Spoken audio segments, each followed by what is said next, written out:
మరీ ముఖ్యంగా 22వ డివిజన్ భక్తవత్సల నగర్ యొక్క శాస్త్రి గారి వీధి, ఈ వీధిలో అధ్వాన్నపు రోడ్లతో అనేక సంవత్సరాలుగా ఈ వీధిలో ఉండే ప్రజలు లేదా ఈ వీధి గుండా వెళ్ళే ప్రజలు నరక యాతన అనుభవించినటువంటి పరిస్థితి.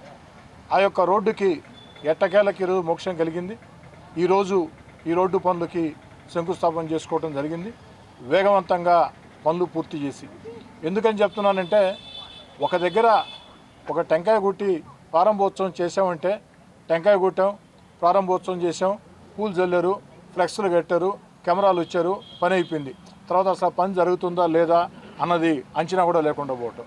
కానీ నేను శాసనసభ్యుడిగా ఉన్నంతకాలం గత 10 ఏళ్లుగా ఏ విధంగా ప్రవర్తించానో ఇప్పుడు కూడా అదే పరిస్థితి. 5 ఏళ్ళు కూడా ఎక్కడైనా సరే ప్రారంభోత్సవం చేసామంటే ఆ పని చెప్పిన కాల వ్యవధిలోగా పూర్తి చేయాలా. అదేవిధంగా ఈరోజు అధికారులని కాంట్రాక్టర్ అడగడం జరిగింది. వారు చెప్పినటువంటి మాట 3 రోజుల్లో ఈ రోడ్డు పూర్తి చేసి ఆ తర్వాత 12 రోజులు క్యూరింగ్, అంటే 15 రోజుల్లో ఈ యొక్క 22వ డివిజన్ శాస్త్రి గారి వీధిలో ఈ యొక్క రోడ్డుని పూర్తి చేసి ఇవ్వటం జరుగుతుంది. ఇంతేకాకుండా రూరల్ నియోజకవర్గంలో గత 7 నెలలుగా కోట్లాది రూపాయల అభివృద్ధి పనులు సాగుతున్నాయో ప్రతి దగ్గర కూడా తేదీ చెప్పి ఉన్నాం, నెల చెప్పి ఉన్నాం. ఆ తేదీ ప్రకారం నెల ప్రకారం పూర్తి చేసి అందిస్తామని. ఇదే కాకుండా రాబోయే రోజుల్లో మరిన్ని నిధులు నెల్లూరు రూరల్ నియోజకవర్గానికి రాబోతూ ఉన్నాయి.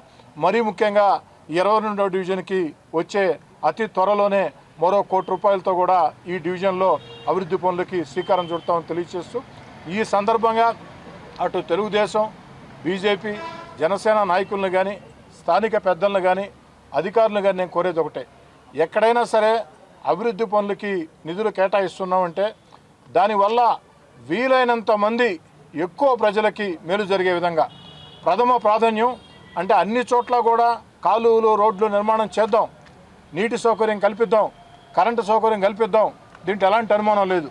అయితే ప్రథమంగా ఎక్కువ ప్రజలు ఎక్కడైతే దానివల్ల ఉపయోగం ఉంటుందో అక్కడ ఆ నిధులు ఖర్చు పెట్టాలని, ఆ యొక్క పనులు కూడా దగ్గరుండి పర్యవేక్షించుకొని 10 కాలాలు ఉండే విధంగా నాణ్యతా ప్రమాణాలతో ముందుకు సాగాలని చెప్పి కోరుకుంటూ, ఈరోజు రాష్ట్రంలో తెలుగుదేశం పార్టీ కూటమి అధికారంలోకి వచ్చిన తర్వాత రాష్ట్రం అంతా కూడా అభివృద్ధి పనులు వేగవంతంగా జరుగుతూ ఉన్నాయి.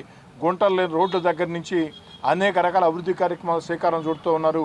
ఒక పక్క సంక్షేమం, మరో పక్క అభివృద్ధి కార్యక్రమాలు, మరో పక్క భవిష్యత్ ఆంధ్రప్రదేశ్ అభివృద్ధి, వీటన్నిటి కోసం నిరంతరం పనిచేస్తున్నటువంటి గౌరవ ముఖ్యమంత్రి నారా చంద్రబాబు నాయుడు గారికి, అదేవిధంగా భారతదేశ గౌరవ ప్రధానమంత్రి నరేంద్ర మోడీ గారికి, ఉప ముఖ్యమంత్రి పవన్ కళ్యాణ్ గారికి ప్రజల పూర్తి ఆశీస్సులు ఉండాలని చెప్పని కోరుకుంటున్నాను.